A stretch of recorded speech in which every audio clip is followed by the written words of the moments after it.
Hi everyone, welcome back to my channel Gitanjali Storytime in Manipuri. Ngasigi wari asidi Russia da 1997 da thokiba aduga yamna koi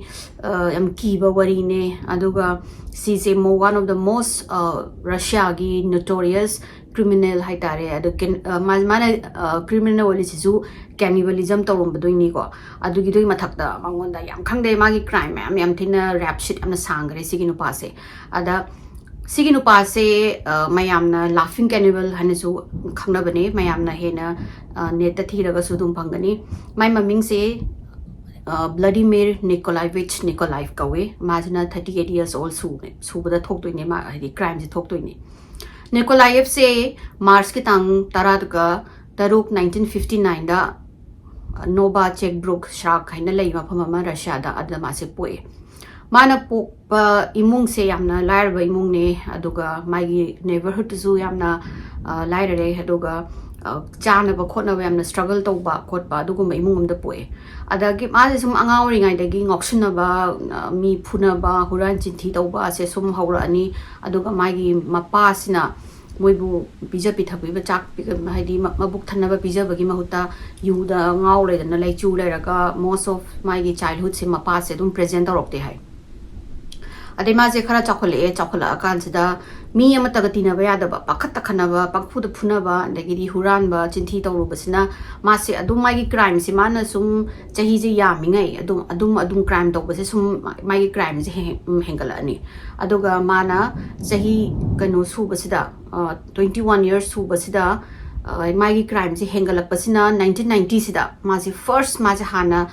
Paraga convict ba robbery and theft and me do chang bahura luba kholuba aduga asigi matung da di magi loga troubles asise adum continue tawlerani amuk parani amuk thani hum amuk lerani jail da dagi amuk thoklani adagi mung tha ani hum amuk mapanda mung lerani amuk parani crime amung torombagi vandalism torombagi mi property da thugai bagi mai tharu bagi dagi huralu bagi adugumba khanaru bagi adum phani adum magi criminals Russia gi music ki law ga ma ga set long history lai doine adum ma je phar ga adum direct ne ba Nikolayev se socialize soba haite miga kamaina wari sana ni khangda bida hekta khanara ga tokpa aduk maina tawi aduga magi neighborhood amusung magi surrounding da maga changmina pa amusung magi neighbor na haije ma se anti social oi aduga miga wari sana basu haite aduga communicate to basu haite aduga mai mamana ba khara khatani lairize ba laibudu su adum ekta khana bi chaina bi adum tawraga laidoine adaga ma se angang oi ngai dai su khara psychopathic oi ba tendency gumba lairakpa male adu dum layengi de hai mana chakhola akanda di regularly magi mental breakdown je tawrani adagi di khoigi kai tare ne common scenario hai tare ne mi ga dum kaisuna taba mafam am da hekta magi mental breakdown tawraga yu ngawraga yu thaksalaga mental breakdown tawraga ta law khong da na khana ba adagi mi ngon daga ekta hatlage tupage kaina ga law bi khong bi adugumba adum ma se haide moi adagi lekai gi mi singsina ekta outcast oina khalle ba magi adum magi problem mayam sina adagi thabak tawbusu ma kuina thabak sida kuina lenga moidoni ko adum thabak se ama mu hongni amuk tokni ama mu hongni amuk tokni aduga khara mana adum fire tawbana traga ma jina yu thakba magi alcohol da addiction tawba amasung mi magi mental problems ina ma se adum thabak tagi fire torokpa natraga na mana mathanda adum tokhiba matta tang dai di thaba ma da stick to ngam daba adum maina tawre dagi magi long history magi sagi jail gi dagi criminal record ki long history oi business su ma se kuina thabak se mina ju pak hai tai mana pang da thabak hai tare na du ju har do biroi Nikolayev se koigi many occasion da ma sumaina psychotic behavior tawbagi makda psychiatric moigi institute da ma se thamdoini matam khara thambado moine pi bhidang dak to phajana cha da bida adum yu nung thaktana dum lairabani na improvement am ta lairaroi Mazi relationship tazu kaya kano to bungam de haidi maga girlfriend kay koiner zu khola zu mama mapa machimanaw boy no relationship tazu masi amthina yamna hai kano to re hai tare ne it was very bad hai tar ne kamta relation jami ga mata da phajana lai bangam da but miraculously ma se nupi ma thengnaraga na 1991 da luhongaga 1992 da moi se macha haidi macha nupa am poe adugi matung da macha nupi amaga poni aduga porga laingai manungsida su adum haidi magi best friend je kari oi habada alcohol ami atopa singa mai matu macha lai hauri ma mapa ga chapana na mayum da hanna tu na yeng dawi moi ma kheri mayum da kanana kari chari kholi adu tawri kaina haibagi mangon da kari mbo adugumba khanba jana te mai no magi thabak su do khara surani aduga yu thakwa bu phangadi ana goi kanu pek ta su phangadi kaina ngau chim do adugi type ta adumaina dum tawraga lei adai no mana yu thakpagi paisa laitadana mi gi dukan amada huran ma changudoine ada phadana jail da leihiba ma sen mana phaba chahi sina 1996 da ma se phae pharaga du maina leihibadagi magi nupi sina khangba ngamakdana haidi ai masinu bajiga leimina ba ngamaroi hana adugi matam da moi ani se kainarani mai nupi siga duga mai nupi sina macha ani se puraga mafam haidi adudagi khara moigi neighborhood amada hongto leigidoine adugo mana yu thakpagi condition asigi da nong kamaina tawge habasida thawdo ama thoktoine thawdo ase thokpasina pura moigi family magi neighbor amasung Russia magi country sa asije pura shock to leigidoine ba mana thabak ama yamna sinister oiba thaba ama tawdoine Russia se 1977 ki matam se asidagi moigi pura economy se collapse tawdana yam waba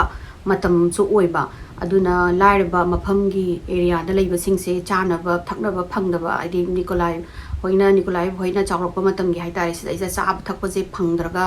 anduga yam waba haitare aduga koi just bread am khaka oina saba khak phangba meat ka saba phangdaba yamna food sizo yam thina tang hi chak ka meat ka sam tang ba aduga khoi chana ba khona bu jisu mabuk thana cha phangdaba yamna haidi country magi economic ka no to ba collapse to ba haibise ina khunbada amata effect to roi khoi dagi lairaba poorest haidi third kan da leiba moi singsina hana khoi dagi makha da leiba lairaba singse hana moi hana effect to ko adumaina Nikolayev na horok matam da su moi siamna effect tawre edudana meat ka dagi haina chana ba kana mina ka pi ba siam harauba aduga majina amu chakhula aga thabak si ju phangdaba tamnina moi sadu matam da struggle tawraga adum lei ko aidi no magi bari aduga mana phangiba thabak macha masu suraga phangba su yum yu da dum thakto banina adum adu kan tawe to paisa ja amata tungde ma buk chara cha ba cha da ba yu tha loi na lei gare macha mai nupi ga hanni ngi Megi 1997 zani ko thok to thok so ada megi 1997 sida ma sina party ma yaw zani attend taw zani moi dai le kai dum chabi thabi taw ma le moi party ma tawraga ma se yu je su tangaure pung baru ga helakpa sai sida mayum da halage na makhong na halak toine halakpa da ma se yu ngaur dum halaga mai mayum yo sida mana maning da halaga yeng masida nupa ma mai maning da inaraga lak mana kana no ne nai on tho ngawi phai toraga yeng masida o sidi ma sidi ai khangi na sinupa sidi kana no na har kan da nupa se ma ga ngasa yu thakmina ba mai gi drinking buddy hai tare ni thakmina ba mamana ba mo oi lerame oiramdagi di ma junga mana ai tung ina reisa kai gino ne nga hagli pa galai sida nupa sina ama jisu yu ngor lai ni ko aduga nupa hojigi lai ba mai gi yu thamina ba mana ba sisu criminal history am sang na lai ba masagi kan oi nupa ai tare ni moi criminal masena dum tinare do ada mana la aga lighter lai bra aina jiki kan sida Nikolayev sida hangba sida yamna sakkak na yamna usitana hange na Nikolayev na masu yu ngoram ni khallaba khanbadagi mana marai tawraga manam khondum sangkalaga khumbajani khumbadagi moyani je very soon moyani je machinga launarapdagi nupa ojiki ngau mamana basina Nikolayev sida kupang na thabajani thabadagi Nikolayev jung thabde moyani je fish fight tawna ko kinga suna dana kotana tawna basida moyani je phunari ngai da Nikolayev na kanna makok ta thum bajai mai kin su bajani subaja nupa je patrak long tara wan thare adai ma su nupa su wan thagi ga kano tawre yenga le ka tawdui nu ma se gyanam tadri adai ma si mana ba se amuk se kan tawra mai pukhalaga oina hongdo ge yu ngong tana ina kinna thin mu wan thari ma le na mana nupa je kano tawra maring jum da thangkalaga mai yum mathak sida kakala pukhalaga mai barum da thammaga mapi maron oi lautho ga mana ising aingba size mangon da thajaraga hawdo e mana nupa je hawdo pasida hawgolaktre ani mana kari nu mana isinga yingmana thar ja hawgolaktre haidon da taw su thom ja hawgolaktre na mu khopak na mu se thara nupa je mu yenge khopak na thab ja hawgolaktre ꯑꯗꯩ ꯃꯥꯁꯨ ꯀꯩꯗꯧꯔꯖꯥꯠꯅꯣꯅꯦ ꯅ ꯈꯜꯂꯒ ꯃꯥꯅ ꯃꯥꯒꯤ ꯀꯩꯅꯣꯁꯤꯗ ꯃꯊꯕꯥꯛꯁꯤꯗ ꯃꯅꯥꯀꯣꯡꯁꯦ ꯊꯝꯃꯒ ꯃꯥꯒꯤ heart ꯕꯤꯠ ꯂꯩꯕ꯭ꯔꯥ ꯁꯣꯔ ꯍꯣꯜꯂꯤꯕ꯭ꯔꯥ ꯍꯥꯏꯅ ꯌꯦꯡꯕꯗ ꯁꯣꯔ ꯍꯣꯜꯂꯝꯗ꯭रे ꯑꯗꯒꯤꯗꯤ ꯍꯥꯔꯠ ꯕꯤꯠꯁꯨ ꯂꯩꯔꯝꯗ꯭रे ꯑꯗꯩ ꯃꯥꯅ ꯔꯤꯌꯦꯂꯥꯏꯁ ꯇꯧꯔꯦ ꯑꯩꯅ ꯉꯁꯥꯏ ꯀꯤꯟꯅ ꯃꯀꯣꯛꯇ ꯁꯨꯕꯗꯨꯗ ꯃꯥꯁꯦ ꯁꯤꯔ ꯃꯥꯜꯂꯦꯅ ꯑꯗꯩ ꯃꯥꯁꯦ ꯉꯥꯛꯇꯪ ꯃꯊꯥ ꯁꯥꯔꯤꯅꯦ ꯀꯩꯗꯧꯁꯤꯒꯦ ꯄꯨꯂꯤꯁꯇ ꯇꯥꯛꯑꯒ ꯃꯥꯁꯦ ꯆꯪꯖꯔꯁꯤꯔꯥ ꯅ ꯈꯜꯂꯤ ꯑꯗꯨꯁꯨ ꯃꯥꯅ ꯑꯃꯨꯛ ꯈꯜꯂꯤ ꯑꯩꯁꯦ ꯃꯥꯁꯦ ꯊꯥ 7 ꯊꯣꯛꯂꯛꯇ ꯉꯥꯏꯔꯤꯕ ꯍꯥꯏꯗꯤ ꯉꯁꯥꯏ 1996ꯗ ꯐꯥꯔꯨꯕꯒꯤ ꯑꯗꯨꯗ ꯊꯣꯛꯂꯛꯑꯒ ꯊꯥ 8 ꯈꯛ ꯃꯥꯁꯦ ꯐ꯭रीडम ꯐꯪꯗ ꯉꯥꯏꯔꯤ ꯑꯁꯤ ꯑꯩꯅ ꯑꯃꯨꯛ ꯁꯤꯒꯤ ꯅꯨꯄꯥꯁꯦ ꯐꯨꯅꯕꯗ ꯑꯃꯨꯛ ꯁꯤꯔꯦꯅ ꯍꯥꯏꯔꯨꯔꯗꯤ ꯑꯩꯁꯦ ꯑꯃꯨꯛ ꯖꯦꯜꯗ ꯑꯃꯨꯛ ꯊꯝꯕ ꯇꯥꯔꯦ ꯍꯥꯏꯅ ꯃꯥꯁꯤꯅ ꯈꯜꯂꯒ ꯑꯗꯨꯗꯤ ꯃꯥꯒꯤ ꯐꯦꯃꯤꯂꯤꯁꯨ ꯌꯥꯝ ꯀꯟꯅ ꯀꯩꯅꯣ ꯍꯥꯏꯗꯤ ꯀꯩ ꯇꯥꯔꯦꯅꯤ ꯌꯥꯝꯅ ꯒꯨꯗ ꯔꯤꯂꯦꯁꯟꯁꯤꯞꯇ ꯃꯥꯒꯤ ꯐꯦꯃꯤꯂꯤꯁꯤꯒ ꯂꯩꯅꯕ ꯅꯠꯇꯦ ꯑꯗꯨꯗꯨꯅ मासे माई बॉडी से मांगहलदी कनाबोंना खंगरोय है माना डिसाइड तौरनेबा अद माना डिसाइड कमाइन तौगे हाइबसिदा मसा महजिकी ममानबजी असीबजिकी बॉडी से मतु मतु कअगा लंगथोपना हेना लाइरनी है माना मागी बातब से ममानबजे पुसलेबा फिमनो लोय लौथोगा होराय म पुरगा माना होराय जिना लेन मनु पास ककबा हौरे मथंग मथंग ककबा हौरपसे माना कइंगाय सिदा अखोई मी कपदा ओनिंग फाउबा नतगा अखोई गिल्टी फाउबा और नुंगाई हाइनदबा फाउबा महुत मंगोंदा कइनो मयामना सिकनिंग ओइबा कनो म लाक्तोइनिको हाइदि मंगोंदा आइडिया म लाक्तोइनि मंगोंदा फाउरक्तोइनि आइडिया नते करि थुक लाउबम फाउबा तारेनि करिमा पाम्बा और कनो हाइन हाइदो समथिंग यामना यामना यामना याम हाइनदबा मंगोंदा आइना खोइना ताबदे याम हाइनदबा फीलिंग आइ तारे मंगोंदादि कइनो आइडिया म लाइ माना सि कइबा मिक्से मोई हुजिक मफम नाइन हाइदो मीट का चाबसे फंगद्रबनिको हदि मोई इकोनोमी दुना कोलैप्स तौदगी फंगदबनिना कुइना मोइसु मीट का कोइ केनो पेना चारक्तबनिना ह्यूमन गे मीट सिजु अदुम कैसु सा अतोप सिंग कैसु खेनरमोय चप मानना कोइ लोइन अमग एनिमल हाइदि कोइ लोइन साने एनिमल ने हाइरिनि दुना ट्राई तौनिंगबा अमा पंगोंद फाउरेबा ट्राई तौरगा येंगसिरा हाइना माना फरे सिदी ट्राई दु तौरा येंगगेना माना मफाइगनगी मतोंगसे सिजिमक तंखाय खरा मकअगा स्टोव से इसिंग असाबसिदा थुम कई था फुटले फुटलगा माना अहम तंगबसिदा हाउत्रीने मंगोंदा महाउदो मासे डिसअपॉइंटेड ओइरे हाइदि हाउतबदे मासिदा कदुदि कइदौसिगे दुदि अमुक ताउरगा अमुक एफ कनोदा पैन अमदा कनो तौरगा स्टर फ्राई तौरगा और जस्ट ग्रिल तौरगा हाउब्रे येंगेना अमुक बुजिकी मतोंग अमा मुक्का कअगा माना पैन सिदा ग्रिल तौरगा स्पाइस कइनो खरा हपचला चाबसिदा याम हाउरे ये मादे तंग हाउरबजानी हाउबदगी मान सिदी मीट का कोई चारक्तबगा सिजे कइसु काइदे सिदी याम हाउ लेरमेना मासे थीना मंगोंदा पामजबदो ओइग्रेबा अदगी माना नुपाजिगी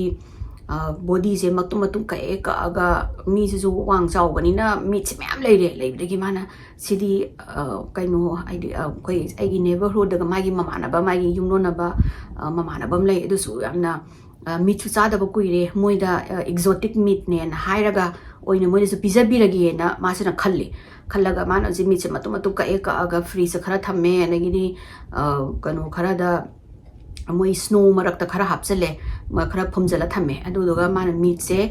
ममानबा मागी हे युमनोनबा ममानबा सिदा माना हाइना माजे कंगारूगी मीट अमा फंगे खोले हाइना कंगारू मा फंगे दोगी मीट ने एक्सोटिक कनो मीट ने नंग ट्राई तौगेरा हाइना हाइबसिदा ममानबसिदि हराउरेने हाइदि मचाजिंगदो सूप अमगा ब्रेड अमगा दुम चारगा लाइने दो मीट अमा टेबल दा लैबा हाइसे याम थीना लग्जरी ने मोइदि दुना श्योर वाइ नॉट पिरो अजु चारागेन हाइबसे माना स्किन कई से लोई लौथोगा मीट की पार्ट से कअगा माई ममानबसिदा पीदोइने अदा ममानबना पोरा हराउ हराउ पोरे दुगा माई नुपीसिदा सी कनोना निकोलायव न पिरक्पा मीट ने सी जंगा सी दि चासे खोसेना अदेगी नुपीसिसो हराउदना मीट तुसेगी मीट लोइना म कनो मिन्स मीट ऑनथोए दुगा मीट बॉल सेमगा डिनर सिदा मागी नुपी ने अदि मोइ मुजि ममानबगी फैमिली से चादोइने अदा अहम चाबसिदा मीट से अतोप मोइना चारक्पा मीट सिंगसिगा मानदेको मानदबदुसु माना मीट से मवोंग हदि महाउ अमदि तौए कइनोमा हाना कोइना चाबा मीट सिंगा मानदेन हाइबदा ममानबसिना ओ निकोलायवना एक्सोटिक मीट ने हाइ कइनोने कंगारूगी मीट ने ये दुदुना ओइरंगनी चाउ चाउ ने चारि अदगी माना नुंग अदुगा नुंगानबदुसु निको माना मीट खरमु पोरागा मागी मयुम द माइ नुपीदा mai nupi se piri macha juga moi ga chaw khorona mai nupi ji su haraure ne hide smaina at least jail da leura thola pada gyan tara male macha jing hi chana ba oira su ka no meet amada oira su pubi re na haraura ga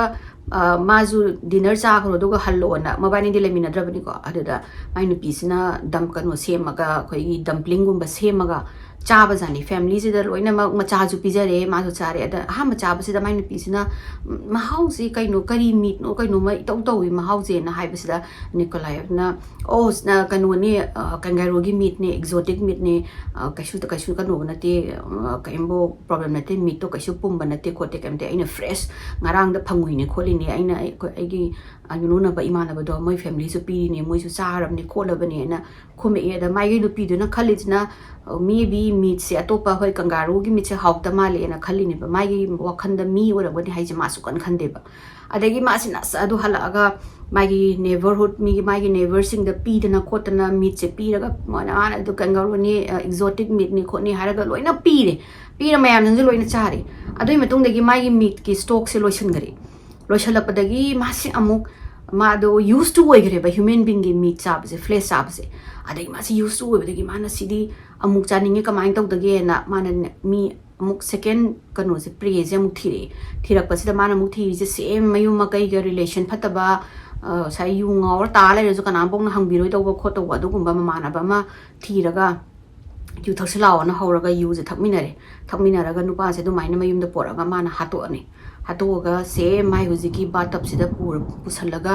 batap sida kakthalani makaka ani hantak ti mana brain ga se preserve to we chana bane na freeze ka haptana mai liver kidney kai keloi lok thoe makhong makhut na matam to loin kai kakloi raga mai freeze pik thalaba meat mayam sina thanbadagi mana moigi magi mayum makhada snow am leiko snow jigi manung da bo namjala thamini ba ko na chana bane na aduduga meat se yaman ba mana sidi meat se yam thuna spoil oi gani adudi aina nahangai meat se pibada mayam jingsi loi harau rau cha bani na open market ta oina aina exotic kangaroo gi meat ni haraga yo lagi na mana decide tawri mana kg manga mu asai gi mama ama nupa ma hatpa second hatpa nupa sigi meat manga mu puraga la aga open market sida yole yon basida mana haije yam hong na yolaga exotic meat ni kangaroo gi meat ne do of course moi hujiki Russia moi ne laiba area do da Russia da kangaroo se phangba na te Australia da khatani phangi je adu na kanam bong na kangaroo gi meat se kara maina taste tawi ngai kamaina taste tawge je kanam bu khangba na te adu na meat phangabani na adagi Nikolayev to na hong na su yole haramina mo itagi mi singsina changaga heta kg manga se kutak to loi gi doini loiraga dugi paisa da na mu yu thak na ngaw na mai ba khanda dum si mi che loiraga mathang da mu yun ba na khop na do ainam khallaga ma si harau yu thak tan paisa ga phange na lei doini adu ma sigi mana tawriba sinister mana yam tawriba sigi yam na taisa da thabak se kano taw to nupi ma da di chingna ba je helap toini nupi ma ma gi ngon gi meat law lakpa laga nupisna thongaga ma je meat se khara ma thongaga khara ma na thamma freeze da ada moi ngai family se chaba se da meat se kaino mai taw we ba haidi hainada ba ma pokpa khoi ka hang meat ma ngon em hainada ba nam tu ku chaba ma pokpa da mana meat se bu pum ja la khola bra na sai meat tu loina mana lam thokare do ga fresh oina freeze le use hang to ka manam nam da di kaishu adi pum gi manam nam di da ma se gi meat na chingnei kai no khang de ma kangaroo gi meat ni hai je sa gi meat ka je mi jam ti na khenai ma gi meat se ma doctor ma da puro yeng gen na no pis na nonga laga doctor am da lak to ni meat se yo ma bla ne do ma na doctor sida si open market as maina kangaroo gi meat ena yole amtang check to biu ne sibu kangaroo gi meat la kari no khang de taste jam thina weird oi khole na hai bidagi no sigi doctor sina meat se loksalaga lab amada tharani adoga lab ta tharaga lab ta gi result lak to ni lab ta gi result lak pasida doctor si ju de je pora iba nu pi si ju yaung no sok cha to ni ba lab ta gi la ise pora iba flesh human gi blood ka tissue ga yawe it is a human flesh and hairaba adu hairapa de gi nu pi si di phamam de wan tha dore ba haidi doctor ra kale na ma di almost ma di wan tha ge tawre adagi khudak ta mana police inform tawre adagi 1997 gi winter da ni police na ma je mai mayum da phaba la ani ma je phaba lak ba sida ekta policing jina moin uriba sin je ta moi di mapun sida pu udriba moi bu o gi tawi ba o da moina changak pas mana pharaga mai maji khoi handcuff gumba tawre doga mai mayum sida yeng basida bathroom je ta ihing na pong anga ga batap se leram doini aduga mi gi khoi gi sa khoi gi bones gi tissue degi di matung ga machet ka nappaga leram mani aduga mai gi chakhum je chang basida mai gi stop sida pan amada sai mi gi flip kanu se matung je si je pa na grill tawraga ama lerame aduga mai gi freeze se hang tok da sai mi the human being gi matung flesh mayam do mana stack tawraga freeze manung da thamame adagi atopa thira kan da zo moi sai hui to ga yeng kan da di un marak ta zu mana mai gi stock thamam do loin phang badagi khong ga mana moi na loina lokhala ga Nikolayev se police ta pura la ga mai gi interrogation tawrani adai margin kano gi murder gi charge tawraga kano da pu do ni kanano mi je na hang basta mana mi do hayor padagi na sai de however remains do adu do family moi gi sai family da pi rani aduga ma se court ta pora ga moi na kano to busida mai gi trial kano to busida trial to busida Nikolayev na harak to je hantak aina noina phangi ba mi se sina aham banate adui mamang da su imana ba ma aina smaina halaga chagre na court kre na haira ba adagi judge kai ke su loina mak sok chatli ni lai ba police kai ke du su loina ma adagi jamna remorse yaudana nokhi tawraga ni ko mana ga ko ji court sida hari je adagi ji judge na phare du dinang murder ga kano khoi double murder da charge tawrani aduduga cannibalism da ju charge tawraga moi gi section khara lai male Russia gi law gi matung ina ma ja charge tawraga thawri ala ga halo na madugi verdict pirani cannibalism je haidi mi chaba gi kano se Russia da khara frequently oi hai it's not new hai adoraga su magi sida di remorse kamata yawda gai nokhi ga ngang ba sida khwai dagi rare oi ba case ne haina Russia da adaina maming chatki ma se aduga no ga wa ngang ma dai su ne ma je smaina no ga victim matang daga kari haina haina aina sai sare haure kaina ga no ngang bai ne ma je laughing cannibal na mayam na thon bisi jo mayam je ta ba matam da di moi di ta magi barbaric oi ba kano je hauna lon chat ta ba da moi je hekta shock chatani moi gi never da meat mana freedom meat pi na charu ba mai mayung mai gi mai no pi mai macha adagi never atopa sing mamana ba sing je hekta odona khotna doctor daga laktoine thankfully moina du chaba matam da di ka imbo ana yekti amta thokhidre moina just meat to kitang ka mysterious oye na khanbagi wane dubu mayam do hedi lamna chana hedi tina lamna leringai matam da meat in the pyramid na moisu mamana bani na adumaina moida tawbira moye na khallaga hedi without any suspect hedi amta leitana chagi bani do na moisu hekta odana khotna tawbo do tarak pada di smaina mi hedi mi oi bagi flesh ni mana cha moi mam na hangai chari singjo na tarak pada ma se adumaina judge na sentence was the hange nang guilty plea tawbra khopra har kan da ma hai je I'm not guilty sini ai moi gi kano da moi gi flesh charu do ai guilty na te kai gumba noina pharam da di ai adum continue tawra chani kaina ga adumaina ai kano ma sono mai jo ga nok to ni ko ada just no to je pretty thit to ni mana July gi 1997 da ne judge na ma je siba gi charak pi base ada hoji ki family gi imung jina hai je death sentence di yamna thui kholi mana moi gi family gi mi hat padu bu haidi kano pi da di siba gi sentence pi da di kaisu mangonda regretful like the nupa ni na kaisu sido khraga madi awaba na bdo loin kaw khrani du na death sentence natabida jail da yam wa mafam haitare ne dugumba jail da oina thamna ba khotna ba ina moi se adumaina haire moi sinjina moi family atbuji victim gi families na appeal dawre adubu magi act yam thina barbaric oi bagi just na sibagi charak piri ne adugi sibagi charak pi bagi leiringai sida chahi ani leiraga 1999 sida saigi victim gi family do na hope to jaru ba haitare ne adu du moi du phangdoi ne thankfully moi gi death penalty se abolish tawrani Russia da aduga death sentence ta leiramba inmate sing do life in prison haina aduga sigumba yamna heinous oiba crime tawramba sing sina moi gi tina kano to ba maximum kai prison haitare ne yamna strict oiba yam sathiba prison da transfer tawba haina adumaina thoi adugi thoktai mamangda smaina Nikolayev ta sibagi sentence to phangaroi naina nangi do life to convert tawre haina haiba matam sida masis harau masis harau raga noga adoidi maybe maximum ai chahi kun manga serve tawrani aduga good behavior da idum thola ani phari khole na haira me do mana jatoi ba jail sidi kadai denu ma khangdri ko 2001 da Nikolayev se transfer tawrani aduga ma ku transfer tawriba high security prison gi maming sina famous oiba K6 Black Dolphin prison hai Kazakhstan gi border da lai hai aduga sigi prison se Russia gi dangerous oiba notorious oiba criminal mayam gi mayum lai aduga yamna extreme kari hai tare ne koi prison ever existed han hai moi gi Russia da koi yamna maximum security mi ga jamata una handa ba khota ba kam na dum thong no laga thamba hard labor ta hon ba du gom ba hedi yamna ka hai tare ne yam extreme oiba kanu hai tare face kanu jail hai tare prison hai tare adu gom bane na hai ko sigi K6 Black Dolphin se Nikolai se aduda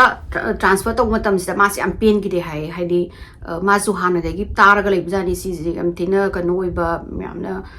extreme oi ba high security prison is ma ta bani ma duda transfer to usda ma si no ngai ta ba phong do me hai ada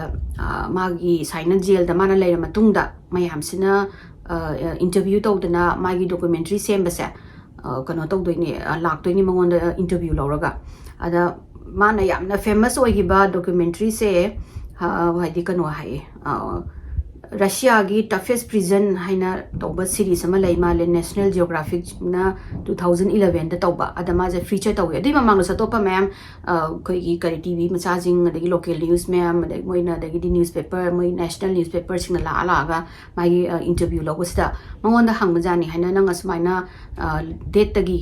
life sentence ta nang na sigi mafam se laiba kai khalena adamana death sentence se hoi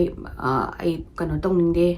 yaning de haidi si je inhuman way na khalle mi dubu kano tongna ba haidare ne mado magi arama na tawruba aran bdo adu chungthokna bagi matam pi kidabani adubo aigi case tadi aina ngona thabiri ba je mafam se sida punsi chupa leidau sarupadi sibana phai noina ka pak hatpana phai khole na adumaina haidine Deguziki moigi National Geographic is the question Jahangwaze, Karamaina murder ze taugrino, colino, Kari wakandegi taugrino. Adamana haise, I numito dum I murder to give me hatkehana, kanmanate, yung or galakpane, the mandu, I tung the inner letter me, adagi, and one the yam rudely, lighter pea on Harapada, I nangang yam root or call a hide over the Gimana on the pure, I know pure, they could mukin the musunare, they matung the inamakok the kanataba to the massive one dagre, at the sea letter me. See whether the I do jail that Mungchangin the my body is in Hundopana Parena, and the mana remorse Mata Yauda Nikoma High say the Kanoga Managato, Hibuning Zangaga, Matanaga, Kiki, and Noctanaga, Kotanaga, doing never matters if the Ganos in Muse, Taba, Heidi Sonos who Hagadraka, Hideno Kangi, Adagiman and Bat up the Pukalaga. Magi ham adu the mana kapani khotpanina ada mana nang asaina mi chaning base nang thani de power of bra natraga nang na plan taw bra na sigi interview nu pasna ide sagi interview ro nu pasna hang basne ada mana aseng badi mana chage na khan bagi mawon da idea sunai leiram de dubu moina du matam da poverty da leibani na chaba thakpa yam wa na phangmani na aduga khangde mana mi do ka ingai da atop sum sa kakpaga daina du man chalakpadagi chaningba ma phawri adagi try tawbani khotpani ka hairaga aina adagi phutlaga chabadagi hawradana mu pan fry tawre haibasida interview tawri nu pasi o toreba adamana mu sainaga nukhinu tawraga asnoi sum tang try tawra yemo yam hawbani meat atopa singa manadabani yam thina ma hawleibani kainaga adumaina idi mangonda karimbo kanu tawdabado adagi maje phabagi moi haina meal gi pibaga magi pharaga kharleraga police da magi meal piba lakpa ka se mana noi jail gi chak to pirakano noi ngasai ai gi kano dagi freeze dagi stock ngasai sa kano matong khara mioi bagi matong khara phangdo adu do aingona thonga piu kholo ka haidone ba moi gi jail gi police sing sina zu leiba moi gi kano sing sina su officer sing do su tina nu pa je am tina nungsi da nu pa mo irabani adagi mana adumaina kano interview pirani kholani aduga magi demand je interview to ge khot ki na lakpa si am lai ba monda lakpa je mana ta hojiki jail ta lai ri sidi wana lai re sanu na thamba jail ni ko kaimbo wai di mo kano moi commissionary pi ba pho panate aduga chana thakno ba ju soup amaga bread ama khaka pi doi ni adu khatani ada mana huziki interview tawba lakpa singse ma kan tawdoni mana yaba se karamaina yage haibasida cake pora o churup laira o adagi di adu laira o ada laira o adagi steak pora o adu kan demand se tawba henman madagi mayam singsina all together my interview lawba se tokhrane ba 2011 gi matung dagi le mana interview so hari se sma my gi mamana ba my gi neighbor sing my nupi ai thadu sakibdo moi mana haidi moida apang budu semaga exotic meal ne na kano ne meat ne haraga pizza do yam thina nungai khole mangonda satisfaction phangi khole kaina ga thumaina ga so hai badi si nupa si gi sono zo bai sangse ana mana dum demand toba hinman badagi interview se to khrani to khibdagi K6 black dolphin gi prison sida lairaga he is one of the most hated men ne hai moi prison sida aduga mana complain ga su tawi hari moi gi police ki kano sing sida moi gi jail gi lariba mayam sida kano soup ka bread pizza khole meat pizza de khote noina lai thamiba condition se yam nungai te khote kaina ga mana du mi jo hato rani ko crime tawi tawre mi hatle adu mi jo amada ga nate ani hal aduga prison gi saing jang haute dagi moi noi lai thamiba condition je pam de khote kaina ga complain tawe na sigi nu pa se yam maming chat khari ba hidi maming chat toini mana ga sma yam daga chithi ga iraga tha doine ba ai interview taw la roidra khorodra kam kanda lak toino aina karam kanda no expect tawni kaina ga hidi mana nga sai interview taw lak pasing duda ma hidi mana pochai phangbo better tawbo hidi naina duda lak ki harga di du poro ada poro man apam pam da poro amdo jete loina mak to khramina ma kaimbo phangdre jail da sumantagi ayukta hautaba sangomga oatmeal ga hawam pijarani kaisu taste yaudaba ma adu macharani adagi mu kano da lunch da soup amaga bread amaga mu pirani dinner da soup amaga bread amaga pirani adoga room to khwaidagi mana lai bisina khoi gi solitary confinement da ya hojiki prison jigi khwaidagi kai tare ni mayam na pamdaba mafam amda thammaga lei mase ado hujik 2024 ibok tadi Nikolayev se hingi aduga maja dum phajana dum hujiki mafam jail da leire dark cell amada aduga mayam na su idi ma do siri bawa adu maina lakna raga thamgadabani na sagi victim ki family na su yamna harauba oina moina su praise phongdoki adi mayam bori je sai da loisinjarage mayam na nungai gadi like tawbiramo share tawbiramo subscribe tawbiramo mathangi wari do mong thengnarasi ko bye